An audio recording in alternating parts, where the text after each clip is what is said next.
صبح کا وقت ہے، آنکھ بھی کھلی ہے، اذان کی آواز بھی کان میں آئی ہے، آپ کا نفس کہتا ہے ابھی سو جی۔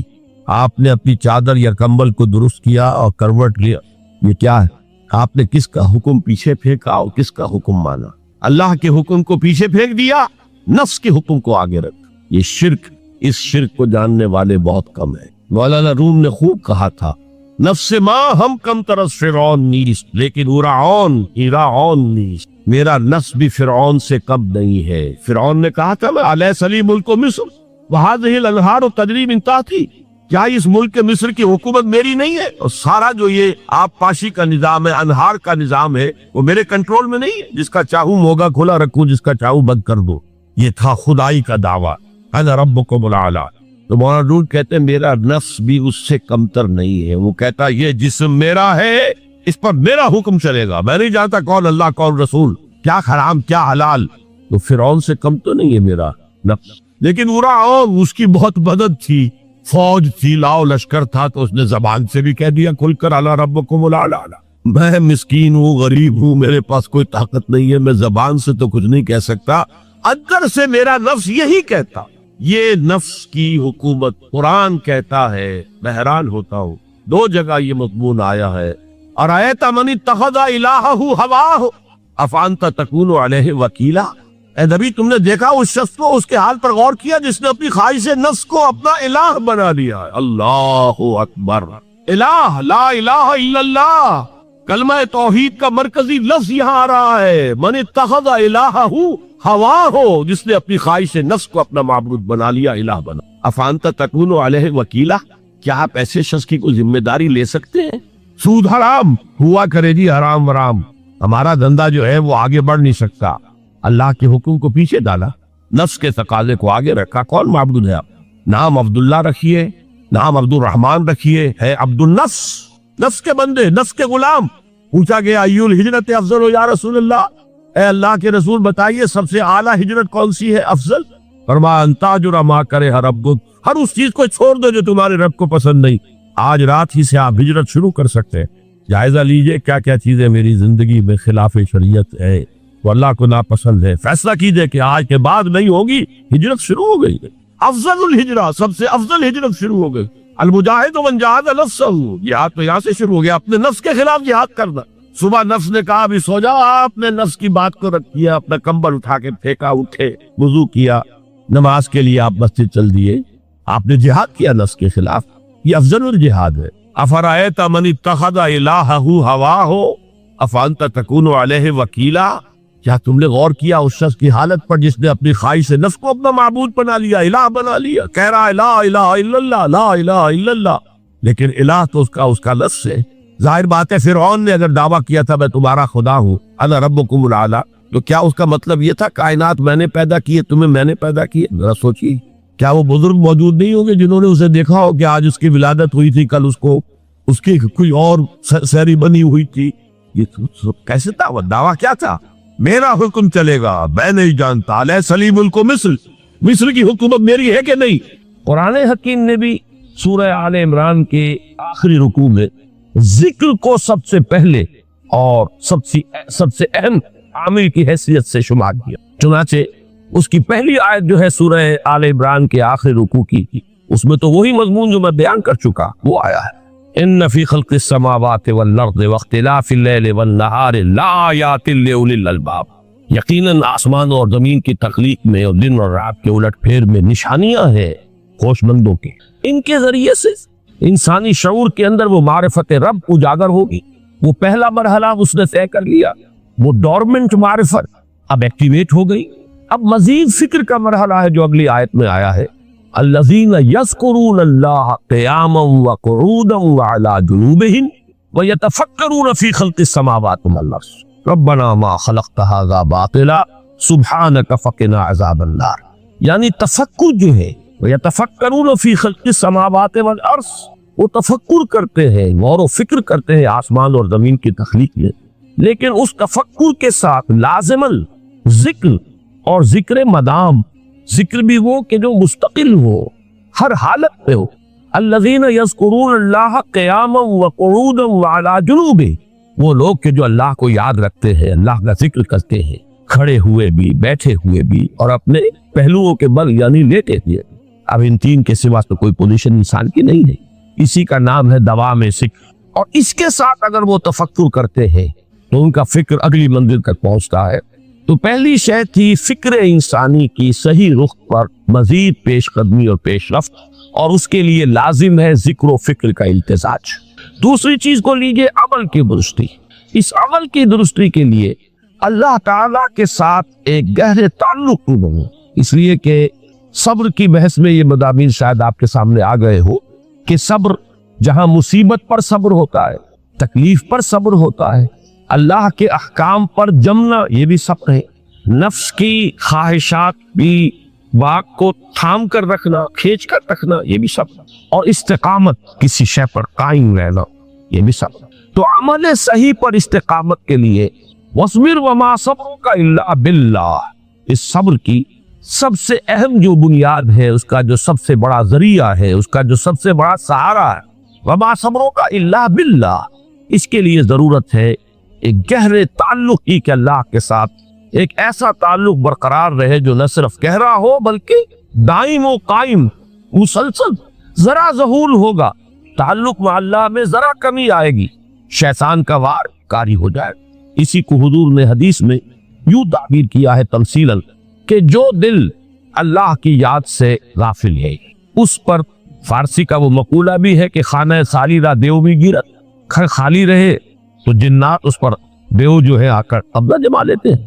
تو خانہ قلب جو ہے اگر یاد خداوندی سے خالی ہو گیا تو شیطان ابلیس لعین اپنی تھوتنی ٹکا دیتا ہے۔ یہ لفظ آتا ہے سور کے منہ کے لیے تھوتنی، جس طرح اس کا نکلا ہوا سبو ہوتا ہے آگے، تو یہ لفظ استعمال کیا گیا کہ وہ اپنی تھوتنی انسان کے دل پر جما کر اور تھوکے مارنے شروع کر دیتا ہے۔ تو شیطان کو موقع ہی کب ملتا ہے جب انسان کے تعلق مع اللہ کے اندر کمی، وہ خانہ بالکل خالی ہو گیا ہو یا اتنا ضعیف ہو گیا ہو کہ کل عدم ہو جائے، گویا کہ نہیں۔ تیسری چیز کی طرف آئیے، روحانی ترقی۔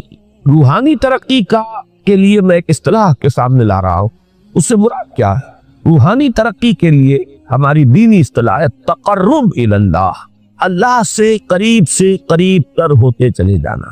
اس پر میرا ایک کتابچہ بھی ہے، تقرب الی اللہ کے دو مدارج، دو درجے، جو در حقیقت ایک حدیث نبوی علیہ الصلوۃ والسلام ہی پر مبنی ہے کہ حضور نے ایک درجہ قرار دیا ہے تقرب بالفرائض، فرائض کے ذریعے سے انسان اللہ کے کا قرب حاصل کرے۔ ایک ہے تقرب بالنوافل، نوافل کے ذریعے سے اللہ کا قرب حاصل۔ ان میں کیا نسبت و تناسب ہے؟ اہمیت کے اعتبار سے کون بڑھ کر ہے، بلندی کے اعتبار سے کون بڑھ کر ہے، یہ تمام مسائل میں نے اپنی اس تقریر میں بیان کیے تھے جو اس کتاب سے بھی شائع ہوئی ہے۔ اس وقت میں اس کی تفصیل میں نہیں جا رہا، صرف یہ تذکرہ اس لیے کر رہا ہوں کہ جن کو بھی خواہش ہو جائے وہ اس کا مطالعہ کرے۔ ہماری اس وقت کی گفتگو سے وہ کتابچہ اس جگہ پر منسلک ہوگا۔ تو تقرب الی اللہ، یہ تقرب کوئی فزیکل فینومینل نہیں ہے، جسمانی یا مادی مسئلہ نہیں ہے۔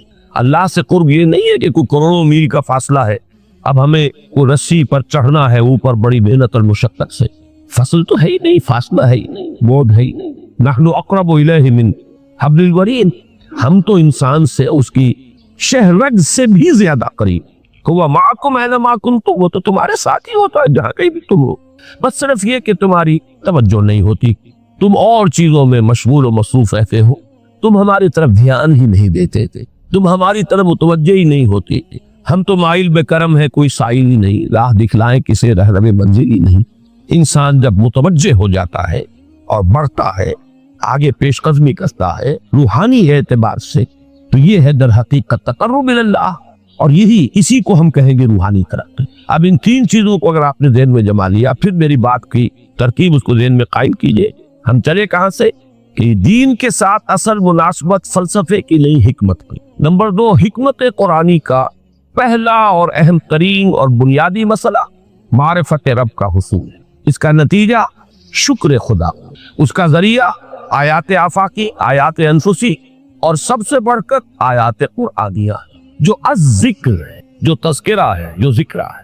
لیکن اس پہلے مرحلے کو اگر کوئی انسان بفضل ہی تعالی، اللہ کے فضل و کرم سے طے کر لے، اب اس کے سامنے تین مسئلے، فکر کی مزید پیش رفت، مزید پیش قدمی صحیح رخ پر، اس کے لیے ذکر اور فکر دونوں کا امتزاج لازمی۔ فقہ قرآن اختلاط ذکر و فکر۔ الذین یذکرون اللہ قیاما وقعودا وعلی جنوبہم ویتفکرون فی خلق السماوات والارض۔ دوسری شے عمل کا درست رہنا، نہ افراط و تفریط ہو، عدم توازن ہو، نہ انسان نفس سے مغلوب ہو جائے، نہ انسان جذبات کی رو میں اندھا ہو جائے، نہ انسان ماحول سے مروب ہو کر متاثر ہو، صحیح رخ پر اس کا عمل۔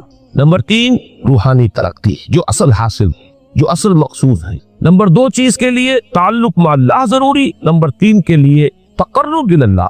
اب غور کیجئے، ان تینوں چیزوں کا بڑا گہرا تعلق ہے نماز کے ساتھ، ان تینوں کے لیے ستون کی حیثیت نماز کو۔ لہذا ایمان کے بعد یا معرفت رب کے بعد حکمت دین کا اہم ترین مسئلہ نماز، صلاۃ، اس لیے کہ ایک طرف یہ انسان کو اللہ کے ساتھ ایک گہرے تعلق کا ذریعہ فراہم کرتا، اپنی تمام مصروفیات میں سے، ان مشغولیتوں میں جن میں گم ہونے کا خدشہ ہوتا، نکلو۔ 24 گھنٹے کے معمولات میں سے کم 5 مرتبہ تو لازماً نکلو اور اپنے آپ کو ذرا، اپنے حواس کو بھی، اپنی باطنی کیفیات کو بھی ذرا تازہ کرو۔ اگر کوئی گندگی، نجاست، کسی طرح کی ناپاکی کا کوئی معاملہ ہے، طہارت حاصل۔ طہارت سے تمہارے اندر روح کو بھی بالیدگی ہوگی، تمہارے حواس بھی تازہ ہوں گے، تم گویا کہ بحیثیت کل تمہاری ہستی چاق و چوبند ہو جائے گی۔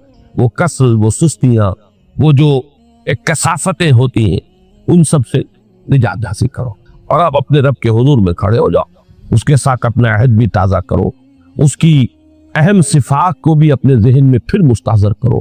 یہی وجہ ہے، دیکھیے میں نے جو آیات آپ کو شروع میں سنائی تھی، سورہ لقمان کی 2 آیتیں، پہلی آیت میں اس کا ترجمہ کر چکا، دوسری آیت وَلَقَدْ وَإِذْ قَالَ لُقْمَانُ لِابْنِهِ وَهُوَ يَعِظُهُ يَا بُنَيَّ لَا تُشْرِكْ بِاللَّهِ إِنَّ الشِّرْكَ لَظُلْمٌ عَظِيمٌ۔ اس کے بعد درمیان میں کچھ مضمون آ کر پھر وہ آیت مبارکہ آئی تھی، یا بنی اقیم الصلاۃ وامر بالمعروف وانہ عن المنکر واصبر علی ما اصابک۔ گویا کہ اہم ترین چیز، بنیادی ترین چیز، اللہ کو محض پہچان لینا کافی نہیں ہے، یاد رکھنا ضروری۔ اللہ یاد رہے گا تو فکر صحیح آگے، اللہ یاد رہے گا اور اس کے ساتھ ایک گہرا تعلق جو ہے برقرار رہے گا تو عمل درست رہے گا۔ بالکل یہی بات سورہ طٰہٰ میں جو پہلی وحی حضرت موسیٰ علیہ السلام پر ہوئی، اور پہلا مخاطبہ ہے، چونکہ حضرت موسیٰ کو یہ انبیاء کرام کے مقدس گروہ میں ایک امتیازی حیثیت حاصل ہے کہ ان سے براہ راست گفتگو ہوئی ہے، اگرچہ صرف ایک پردہ تھا، اوٹ من ورائے حجاب گفتگو ہوئی ہے، لیکن یہ کہ کوئی فرشتے کا درمیانی جو ہے وہ لنک نہیں تھا، براہ راست اللہ تعالی نے حضرت موسیٰ علیہ السلام سے کلام فرمایا۔ کلم اللہ موسیٰ تکلیما، موسیٰ سے تو اللہ نے کلام فرمایا جیسے کہ کلام کیا جاتا، تو پہلا مخاطبہ ہے، یہ پہلا مکالمہ ہے، پہلی وحی کہیے، اسی میں یہ الفاظ بھی موجود ہیں، اننی انا اللہ لا الہ الا انا فاعبدنی واقم الصلاۃ لذکری۔ یہ گویا کہ حکمت قرآنی کا ایک بہت بڑا خزانہ ہے یہ آیت مبارکہ، کہ خود حضرت موسیٰ علیہ السلام کو جو ہدایت دی جا رہی ہے، میں ہوں، میں اللہ، اننی انا اللہ لا الہ الا انا، میرے سوا کوئی معبود نہیں، فاعبدنی، بس میری بندگی، میری عبادت، میری پرستش، میری محبت، اس کو اختیار کرو۔ وَأَقِمِ الصَّلَاةَ لِذِكْرِي، اور نماز کو قائم رکھو میری یاد پہ۔ بلکہ اسی سلسلہ کلام میں آگے چل کر سورہ طٰہٰ میں آتا ہے، کافی گفت و شنید کے بعد جب حضرت موسیٰ نے کچھ معذرت بھی کی، کچھ دعائیں بھی کی، اللہ نے ایک دعا قبول بھی کی کہ ان کے بھائی کو بھی شریک کر دیا، حضرت ہارون کو بھی۔ اس کے بعد پھر جب فرمایا کہ اب جاؤ فرعون کی طرف، تو اس میں فرمایا وَلَا تَنِعَ فِي ذِكْرِي، اور دیکھنا یہ جو عظیم مشن تمہارے کندھے پر آ گیا ہے، بڑا بھاری اور کٹھن ایک فرض ہے جو تم پر عائد ہو گیا ہے، اس کے لیے سب سے بڑی تمہارے پاس جو قوت کا ذریعہ ہے وہ نماز۔ اقیم فَلَا تَنِعَ عَنْ ذِكْرِي، میری یاد میں کبھی غفلت نہ کرنا، اس میں کبھی کوئی کمی نہ آنے دینا۔ جیسا کہ میں نے عرض کیا تھا کہ جیسے ہی وہ تعلق جو ہے کمزور پڑتا ہے یا منقطع ہو جائے معاذ اللہ، تو پھر انسان گویا کہ